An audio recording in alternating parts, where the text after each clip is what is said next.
Kalau misalkan lagi sekolah pasti kan ada teman kan di kelas yang tiap hari kerjaannya gambar, ngedrawing, bikin doodle, bikin manga. Nah, biasanya itu kayak gitu tuh yang masuk jurusan aku, jurusan arsip lanskap. Halo semuanya, perkenalkan nama aku Galang Rakuti. Aku adalah mahasiswa IDB University semester 6 dan aku kuliah di jurusan Arsitektur Lanskap. Hari ini aku akan sharing tentang 5 skill yang wajib dimiliki oleh mahasiswa Arsitektur Lanskap. Di sini aku akan bahas tentang hard skill. Kan skill tuh ada dua ya. Ada hard skill, ada soft skill. Kalau hard skill itu sesuatu yang emang kita pelajarin secara teknikal, secara keahlian teknis. Kalau soft skill itu keahlian yang sifatnya lebih ke personality gitu, setahu aku gitu sih. Nah, 5 skill itu apa aja sih menurut aku? Kita mulai dari yang pertama ya, pasti komunikasi itu akan dipakai di, semua bidang ya. Teman-teman kerja di bidang apapun pasti teman-teman butuh komunikasi. Nah, sebagai arsitek lanskap, khususnya di sini mahasiswa arsitek lanskap, ada beberapa skill yang menurut aku penting kita kuasain, karena itu kepakai banget waktu kuliah. Untuk yang pertama, itu adalah menggambar. Nah, jadi untuk yang pertama, menggambar. Menggambarnya menggambar apa sih? Menggambar apel, menggambar binatang, menggambar orang. Nah, sebenarnya kita perlu basic drawing skills untuk menggambar semua itu gitu, menggambar sketsa lah. Kenapa harus menggambar? Karena sebagai seorang arsitek, media komunikasi kita itu adalah visual, adalah gambar gitu. Dan dengan gambar itu kita bisa berkomunikasi dengan orang-orang bahwa kita ini maunya seperti ini, hal yang harus dilakukan seperti ini, itu semuanya menggunakan gambar. Selama aku kuliah di arsitektur lanskap, itu benar-benar hampir setiap hari itu tektokannya dengan gambar gitu. Even waktu aku awal kuliah pun, buat teman-teman yang belum tahu, di IPB kita tahun pertama kuliah kita nggak ada belajar jurusan ya. Kita itu belajarnya, namanya PPKU atau Program Pendidikan Komunikasi Umum, which is itu adalah pelajaran SMA kalian itu dirapel jadi satu tahun itu belajar itu aja doang, dan kemudian nanti pas, di kalian memasuki semester 3 itu baru kalian, bahasanya masuk ke departemen masing-masing begitu. Walaupun semester 2 itu pun kalian sudah akan kena satu mata kuliah yang ada dari jurusan kalian gitu. Kalau buat di jurusan aku sendiri, arsitektur lanskap itu adalah tebak, menggambar, sketsa. Itu benar-benar isinya menggambar pure, menggambar art, cara gambar rumah, kalian gambar shadow, kalian gambar bahkan dari awal bikin garis pun itu kalian disuruh, ngegambar di situ gitu ya. Nah, jadi itu yang pertama traditional drawings gitu, karena apalagi menggambar itu ya, sangat bagus sekali kalau kalian udah biasa ngegambar tanaman, ngegambar daun, ngegambar peta gitu, itu karena bakal sering banget kepake gitu. Jadi, itu adalah salah satu skill wajib yang nggak bisa di-skip kalau misalnya memang kalian berminat ke jurusan ini, jurusan arsitektur lanskap. Dan itu yang kami lakukan setiap hari sebagai seorang mahasiswa arsitek lanskap, yaitu menggambar. Kita nggak langsung itu ya guys, nggak langsung gambar digital gitu. Di awal pasti kalian kayak gambar biasa dulu, baru nanti akan secara bertahap kalian itu akan diajarin untuk menggambar yang, dalam bentuknya computer graphics gitu atau CAD lah kalau sekarang bilang, komputer komputer computer aided drawings, iya. Dan bukan cuman gambar aja, nanti kalian akan belajar banyak banget hal-hal yang, kaitannya sama visualisasi gambar ya. Kalau misalnya yang trending mungkin 3D gitu misalnya. Jadi kalian bikin gambar, secara 3D di aplikasi, terus kemudian nanti itu kalian render gimana caranya supaya itu bisa menghasilkan, kerjaan kalian sebagai arsitek lanskap gitu, dan itu entar ditunjukin ke klien, ke ini, aduh kok jadi males banget ya. Oh iya, aku mau nunjukin sesuatu buat klien. Nah, jadi ini namanya adalah, apa ya, kalau bahasa internetnya mungkin basoka atau drafting tube ya bahasa benernya, kami bilangnya tabung. Ini tuh fungsinya adalah buat nyimpen gambar. Jadi gambar kalian di biasanya di kelas A3, terus kemudian dimasukin ke sini. Nah, kayak nih, kertas-kertas ini. Nah, fungsinya buat, ya buat nyimpen gambar-gambar kalian, karena entar gambarnya nggak pakai kelas A4 ya, guys. Kalian gambarnya full pakai A3, bahkan ada beberapa case di mana kalian tuh menggambarnya pakai kertas A2 itu yang 2 kalinya A3 gitu. Apa sih yang digambar, Bang? Banyak banget ya gambarnya ya, mulai dari gambar teknik, mulai dari gambar, estetik aja, mulai dari gambar, gambar bangunan, gambar tanaman, macem lah yang digambar gitu. Jadi itu bener-bener core dari jurusan ini. Dan buat siapapun yang kalian mempertimbangkan untuk masuk kuliah di jurusan aku, jurusan arsitektur lanskap, ya itu hal yang paling prioritas harus kalian timbangkan bahwa kita ini jurusannya semuanya full gambar. Jadi kalau kalian nggak bisa ngebayangin diri kalian bakal ngegambar, nggak bisa ngebayangin diri kalian akan bekerja dengan kertas, pulpen, dan spidol selama 4 tahun hidup kalian, ya better not kalian cari alternatif yang lain gitu, yang nggak terlalu banyak kerja dengan gambar. Nah, kenapa sih harus gambar? Kayak yang tadi aku bilang di awal, bahwa ngegambar itu adalah, media of communication gitu. Cara kita sebagai arsitek berkomunikasi dengan orang lain, dengan gambar. Kita nunjukin nih, di dalam peta ini bahwa kita mau kayak begini, kayak begini, kayak begini gitu. Kayak misalnya ini foto di belakang aku lah misalnya, ini di Mauritius ya guys ya, semoga entar kita bisa berangkat ke sana. Nah nah, sebagai arsitek lanskap gimana kita mau berkomunikasi bahwa kalau nggak ada fotonya gitu? Masa kita cuma mau deskripsiin, iya entar di sini ada, shoreline, ada garis pantai, terus kemudian bentuknya, melengkung gitu kan nggak harus ada fotonya, harus ada gambarnya gitu, dan itu penting untuk kalian bisa hands on menggambar gitu, dan itu yang sebenarnya jujur aku cukup susah ya, karena bener-bener dari dulu tuh aku nggak ada skill ngegambar sama sekali gitu, dan itu yang aku pelajarin dari awal, walaupun agak susah ya, tapi aku tetap bisa jalan, tetap enjoy aja sih. Walaupun gambar aku hasilnya ya nggak sebagus teman-teman aku yang jago. Kalau misalnya kalian dulu sekolah, kalau misalnya kalian lagi sekolah, pasti kan ada teman kalian di kelas yang tiap hari kerjaannya gambar, ngedrawing, bikin doodle, bikin manga. Nah, biasanya itu kayak gitu tuh yang masuk jurusan aku, jurusan arsitek lanskap. Karena mereka emang hobi ngegambar gitu. Dan, satu hal yang penting adalah di jurusan ini itu kita harus punya sense of art dan estetik.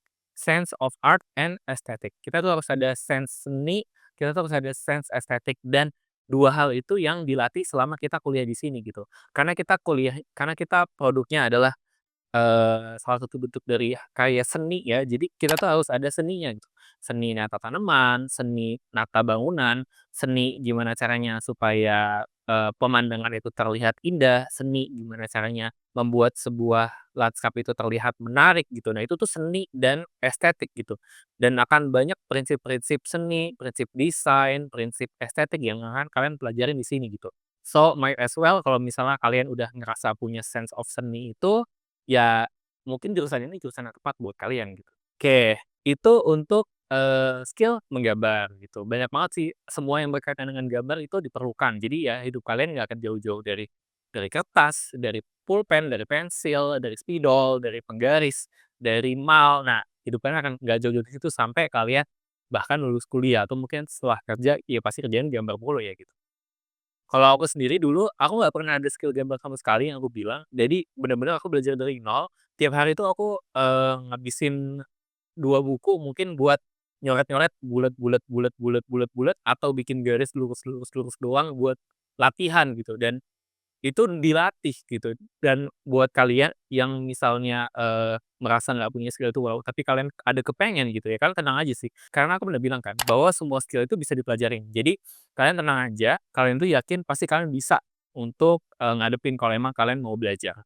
Nah, selanjutnya adalah skill tanaman. Ya sudah harusnya make sense lah ya, skill tanaman ini adalah skill yang dibutuhkan, karena ya kalian bekerja dengan tanaman gitu. Nanti selama kalian kuliah itu kalian akan ngafalin ratusan tanaman, kalian akan foto-fotoin semua tanaman yang ada di kebun raya gitu. Nah, tujuannya buat apa? Tujuannya supaya kalian paham, supaya kalian kenal, dan kalian tuh harus hafal gitu tanaman-tanaman itu. Karena nanti kalian akan belajar untuk menata-menata tanaman ini gitu. Bahkan ada bahasa bahwa arsitek lanskap itu kurang lebih sama dengan tukang taman ya? Nah, might as well benar, might as well salah, nggak sesempit itu, tapi ya itu adalah salah satu form paling sederhananya dari seorang arsitek lanskap gitu kan, harus ngerti nata tanaman itu. Bahkan tukang taman aja bisa jadi lebih paham tanaman daripada kami yang arsitek lanskap gitu. Cuman ya kan harus banyak referensi lah, kan harus kenal jenis tanaman, ada tanaman pohon, ada tanaman rumput, ada tanaman perdu, ada yang namanya tanaman semak, ada yang namanya tanaman hias, ada yang namanya tanaman, berbuah gitu, dan itu kan harus tahu semua gitu, kira-kira klasifikasinya apa aja dan kegunaannya apa aja, serta kalian mau pakai apa aja tanamannya. Karena tanaman itu penting buat, eee, elemen lanskap. Karena kita dari IPB ya, Institut Pertanian Bogor, tetap aja kalian tuh harus ngerti dari basic agriculture. Nanti pas awal kuliah kalian akan dapat mata kuliah tentang, basic agriculture atau dasar-dasar tanaman. Kalian tuh akan belajar gimana sih cara nanam yang benar, gimana sih cara nanam tanaman supaya nggak mati, gimana cara nanam tanaman supaya, nggak rusak, supaya dipupuknya gimana, itu kalian harus tahu gitu. Nah, selain itu, skill tanaman yang kalian butuhkan adalah kalian juga harus hands on belajar untuk nanam gitu. Aku ingat banget waktu itu kami hujan-hujanan, terus kami nanam nanam rumput gitu satu-satu. Benar-benar satu-satu batang rumput ditanam-tanemin gitu supaya tumbuh gitu. Dan akhirnya beneran tumbuh sih setelah beberapa lama juga. Tapi ya kayak gitu kurang lebih, jadi kalian tuh harus ngerasain bener-bener, cara nanam yang baik dan benar tuh kayak gimana. Walaupun sebenarnya nanam itu entah porsinya nggak akan sebanyak ketika kalian menggambar. Nah, yang ketiga adalah skill desain grafis. Desain grafisnya apa sih? Silahkan cari dirinya sendiri gitu. Cuman kenapa menurut aku perlu desain grafis? Karena nanti itu kan bakal banyak, paling simpel kalau tuh entah bakal banyak presentasi gitu. Jadi kehidupan kalian tuh mungkin 30 enggak, lebih, 40% atau 50% itu full presentasi gitu. Setiap ada apapun, udah selesai presentasi, ada apapun selesai presentasi gitu. Mungkin di jurusan yang lain gitu juga ya, bukan jurusan aku juga.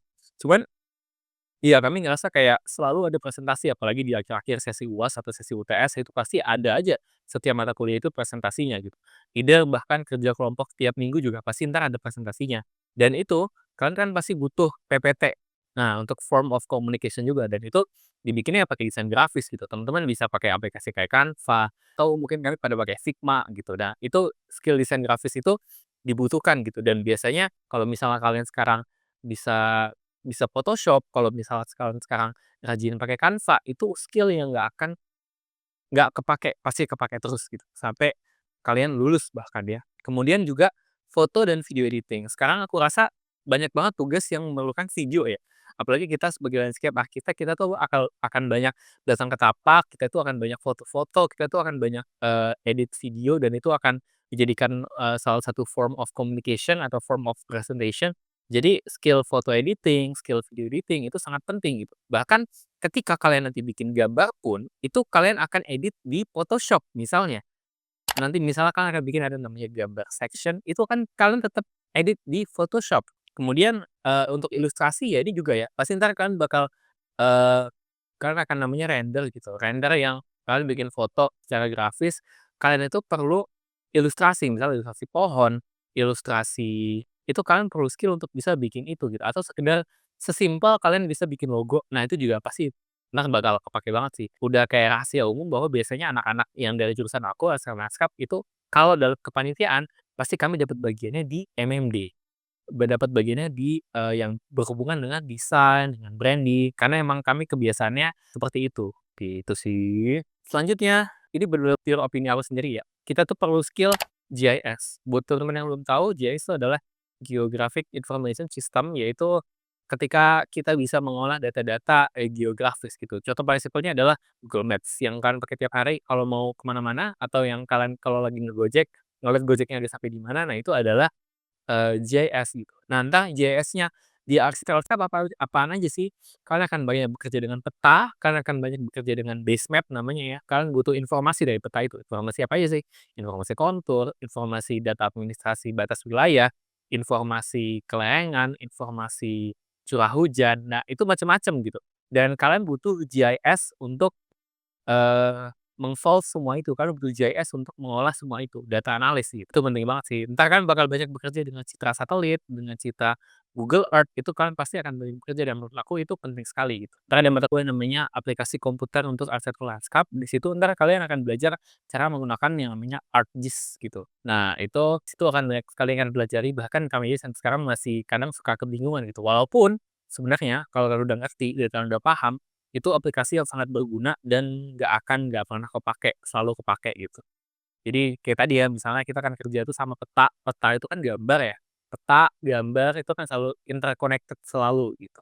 Ya tentu kalian nanti kan pasti belajar bikin peta secara digital, tapi waktu pertama entar kalian akan diajarin untuk bikin peta secara manual, gambar pakai tangan itu. Makanya aku bilang tadi kalian harus selalu bisa gambar dan harus selalu siap untuk menggambar. Nah, untuk JS ini entar kan juga akan banyak ngelakuin data layouting, jadi bukan sekedar cuman analisis, kalian harus bisa nge-layout supaya entar jadi peta yang kalau misalnya kalian lihat di zaman SD kalian itu ada peta Indonesia, terus di bawahnya ada legenda, terus kemudian ada peta rupa bumi Indonesia. Nah, kurang lebih entar kalian akan belajar bikin peta kayak begitu. Kemudian skill terakhir adalah pengetahuan tentang pengetahuan tentang teknik bangunan sederhana. Nanti kan tuh akan ada mata kuliah namanya, apa ya, konstruksi bangunan lanskap gitu. Nah, di situ kan akan belajar bikin rumah sederhana, bikin jembatan sederhana, karena itu juga bagian dari elemen lanskap gitu. Walaupun kalian bukan arsitek ya, kalian nggak mendalam ke situ, tapi ya kan harus ngerti lah kira-kira cara bikin pondasi cakram yang benar tuh kayak gimana, terus kemudian cara antara kalian bikin jembatan atau bikin kursi itu kayak gimana, karena entar kalian juga akan buat itu di skripsi kalian, misalnya di proyek-proyek kalian,